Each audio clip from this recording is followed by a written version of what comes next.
Hello there, good people, what is up? Welcome, my name is Marco and I'm a full stack developer. And today I'm here to help you not to get in a situation like, that one before. I want to create a weather application, and to do that, I'm gonna use NodeJS and Express. Now, what kind of things could you learn from a project like this? First of all, it's a full stack application. It's very basic, but now you need to manage both the front-end side and the back-end side of the app. In addition, you get to work with external APIs, mainly the weather API, which again is a big plus, and putting a project like this on your portfolio is a great improvement and definitely will get you noticed. Also, you get to have your own personal weather application, and when your friends just come over flashing the new $8.99 weather app with radars and stuff, you know you saved yourself $8.99. Instead, you spend 5 hours coding it out. That's the way of programmers. True story. Good, I want to build something that looks like this. It works as you would expect. You type the city in and the forecasts just appear on the screen, as well as a picture of the city, possibly under the correct weather conditions. That's great UX if you ask me. For this project, I'll use two APIs. Yeah, you heard correctly. Two. First, for the weather, is called OpenWeatherMap, and you can find the link below. You go to their website, sign up, and get an API key. Now, they have a ton of services, but the current weather is actually free, so I'm going to use that. Of course, as always, make sure to read thoroughly the documentation, but the main endpoint for today is going to return a JSON with the current weather data and some other pieces of information. Secondly, I'll use the Unsplash API. Unsplash is a website to see, share, and download free HD pictures. It is extremely good, and as before, just create an account and API key, read the documentation, and you're ready to go. Now that everything is clear, we can start. So turn your computer on, open VS Code or whatever you use, and follow me. Okay, so let's start creating two folders. The client folder will host all the front end of the application, and inside I have a public with the app.js and style.css, as well as the views, which will have all the HTML files. In the server folder, I will basically have all the backend stuff. Now let's start from the index.html, and to test it out, just link the CSS and the JavaScript just to see if all the links work. So the background works and the JavaScript as well. I think we can start. So I import the Google fonts. In this case, I'm using the Note serif. And then I start creating a container div, and I just put an h1 with the title. And the form will host basically just one input. And the input will be for the city.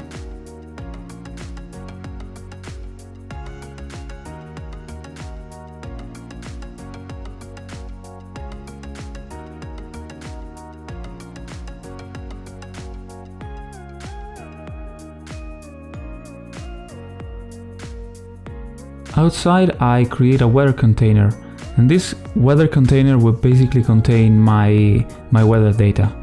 And the weather data is going to be a div that after the first run is gonna be deleted because I want to generate it dynamically with JavaScript. But basically, it will have everything inside, like the temperature, the description, the icon, etc.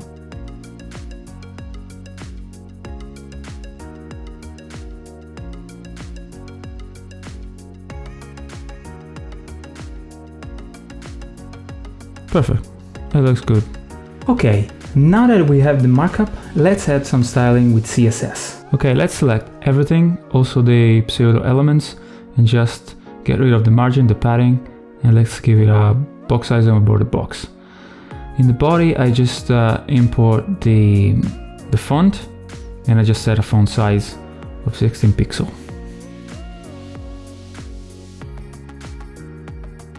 Now I'm setting the properties for the background so that when I put the background image, I don't have to specify anything. So the main in the page is going to be 100% of the view, and it's going to have a display of flags. Let's start with some globals, for example the H1 and the P, and just give it a margin of 1em.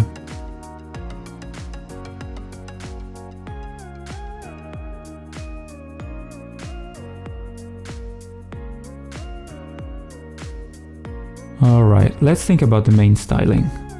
So I select the container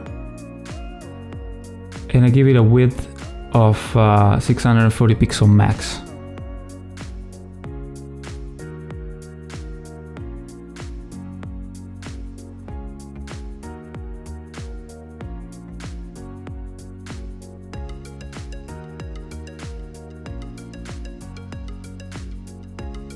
I specify the font family in the input and I give it a min width of 45 ch, which in this case it means characters, which is very convenient because I know the maximum characters that I am allowed in the input, and the rest is just basic styling.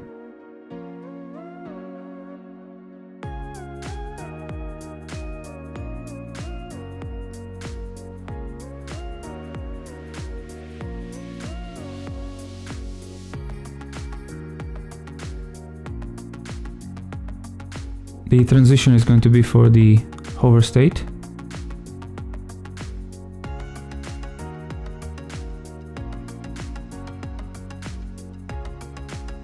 In this case I think it's too slow.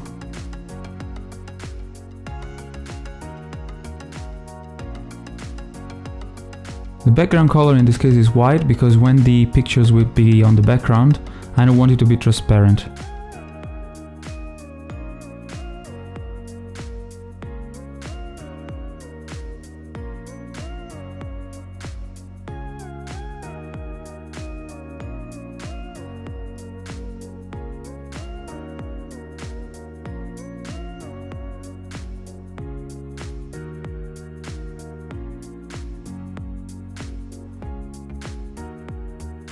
Okay, it looks good. Alright, and now that we have the styling, let's add some JavaScript, but for the backend. Frontend JavaScript will come later, and it will act as a bridge between the backend and the frontend. But for now, let's go into the server folder and start creating the Package.json file. Okay, in the server folder I create server.js, and from the terminal I just initialize npm init-y for the default settings. I install Express, Course, Axios and .env for the environment variables. And also as dev dependency I install NodeMon so that I can restart the server every time I save changes. I have all my dependencies and I start importing them in the script.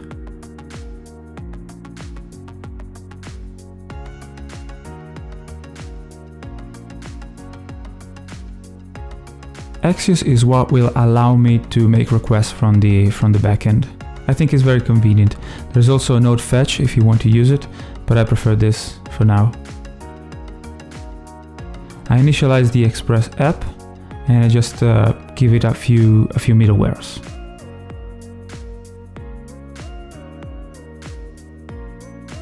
Now I initialize some variables, some global variables, in this case the weather API. I'm gonna take it from the environment variable. And these variables will come in thanks to the .env.config at the top. But now you need to create a .env file, and in that file you need to create these variables. Of course, you're going to use your API key. Once that's done, we can start giving it the base URL for the request, in this case for the weather, OpenWeatherMap, and for the Unsplash API.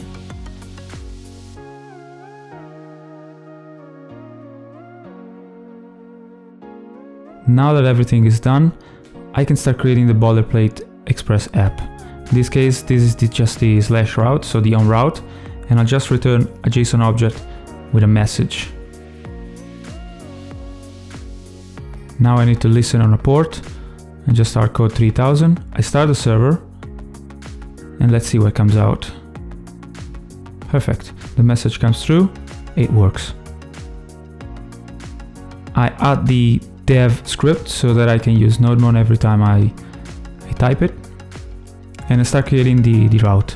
In this case, I put city as the parameter of the route, and I have access to it thanks to the request.parents.city. Since the request is going to be an asynchronous function, I just put a try catch block.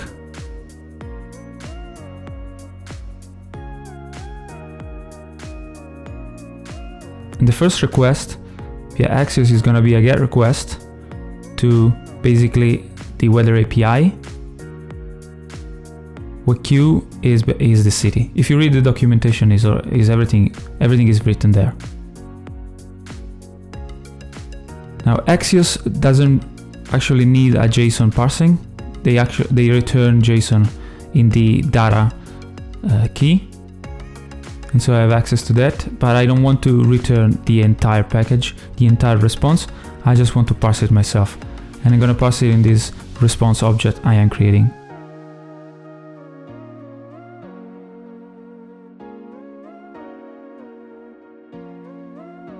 Now it's time for the Unsplash API request. Now I take the label, which in this case is going to be like cloudy or sunny or rainy, and also the name of the city. And these are going to be the tags for my query. So when I query to the Unsplash API, basically it's going to be like London, rainy, or Berlin, sunny, etc. The response of the Unsplash API returns 10 objects, 10 pictures, but I just want one. So I just select a random index, and I will use that random index to select which one I want to see among those 10.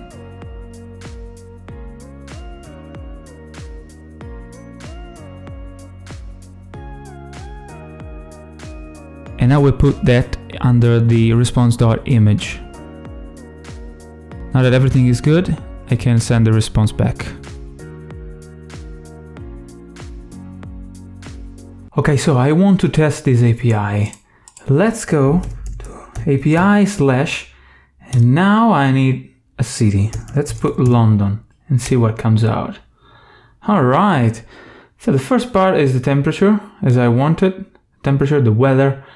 In the main, I got the clouds, the description, everything is fine. And then I have this image key, and this is the response from the Unsplash API, which is quite long, but it's actually one picture. And here I have the most important part, which is the URLs, because I have the raw quality, the full quality, the regular, etc. And also at the bottom you can see the user details if you want to I don't know, make a reference to the user in your application. But the most important part right here is these URLs, because I am going to use these URLs to actually set the background images to the body. Let's try and take a look at one. And this, yes, this is London. And this, I think it's the London Eye, which is pretty cool. Let's try something else. I don't know. Let's put Berlin inside here and see what comes out of it. And let's see another pictures. And these must be Berlin, apparently. Yep. Beautiful. Now that we have a backend and the response is actually coming back as I expect, I can start coding some JavaScript for the front end. Okay, JavaScript for the front end is going to be actually the longest one, but I just need to select the form because I want to attach an event listener. And also the weather container, because I'm going to create basically all the data and then put it in the container.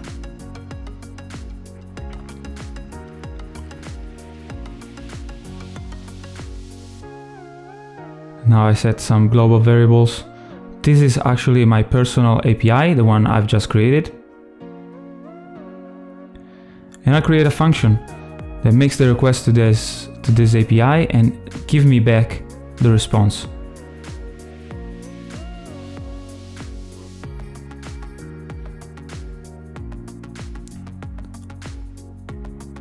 In this case, I'm using fetch, and I just need to await it. This means that I need to await the JSON as well.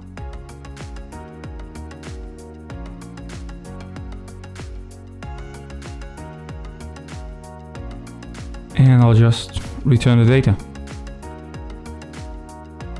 Let's give it a try catch block because it always can go wrong.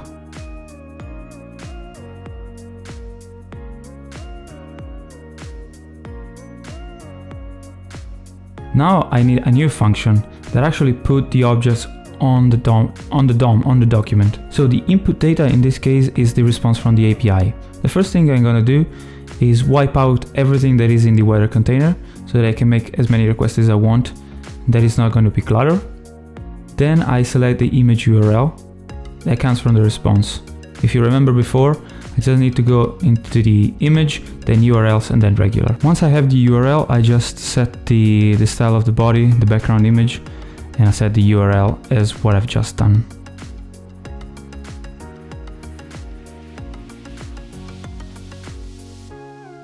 Now let's create some div for the weather data. This is going to be the main div that is going to be in the weather container. And right here, I'm creating each element because I trust OpenWeatherMap and I know they're not gonna send any malicious code. But when you're fetching data from an external API, especially if they are user data, you don't want to use the inner HTML property because it would be actually HTML running on your page. An alternative to that is what I'm doing now. So basically creating each and every element. Of course, you understand that the more complex the structure is, the more complex it would be. And this is where component-based front-end libraries like React or Vue.js comes really in handy. But in this case, I'm just creating the divs and then adding the class, which is specified in the CSS, so the style will come along.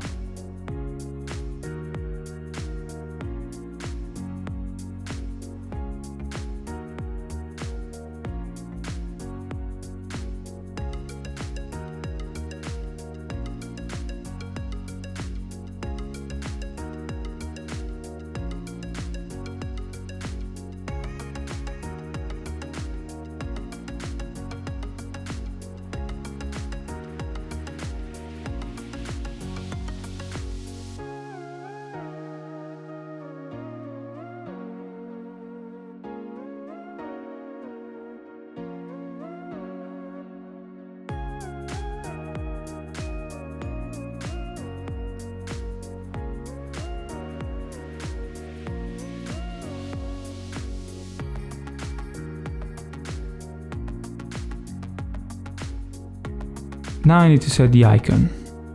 And the icon has a precise URL, always from OpenWeatherMap. So I create the image element. And in this case, I put the alt text and the source, which is going to be that icon. Once I've done this, I just need to basically append all the elements that I've done to their supposed parent.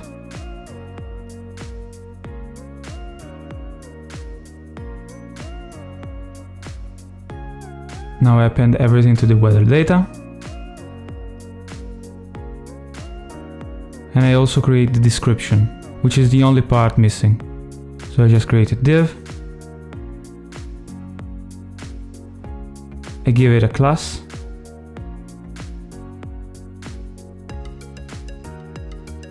I select a text, so creating a paragraph element, and then I just set the text content. This way is very long and tedious, but it's the most safe, especially again when working with external APIs. Now that everything is done, I append everything to the weather data.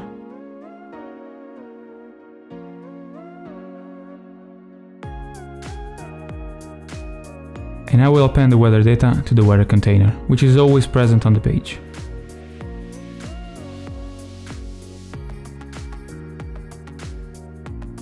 Now I need to add the event listener to the form, and I can just grab the form that I selected up top and add an event listener for the submit event.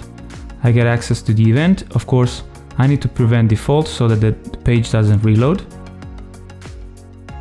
And with the form data, I have access to all the inputs. In this case, I only have one, which is the city. So I just get the city input.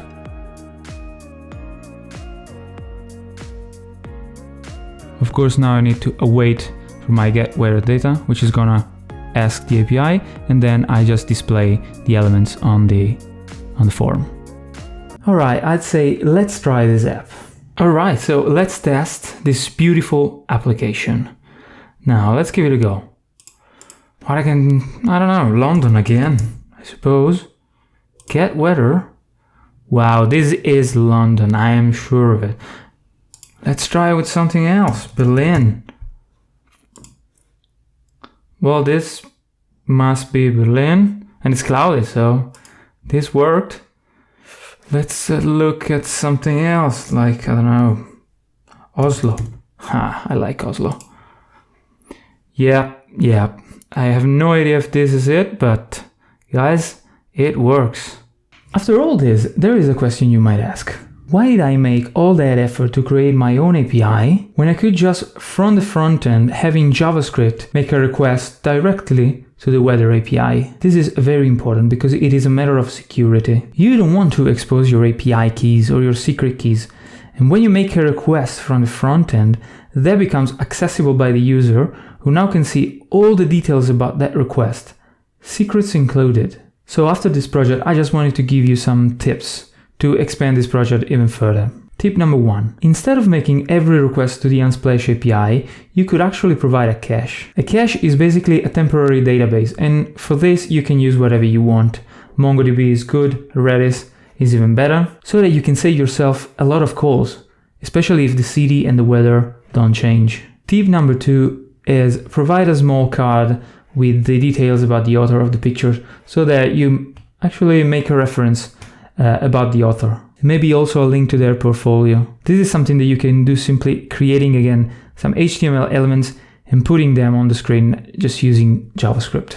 Alright, so as you can see, this project was a big step up from what I've been doing so far, and the next ones will follow the same trend, so make sure to check them out. For this episode, it is all. Thank you very much for watching. As always, stay tuned for more, and bye bye.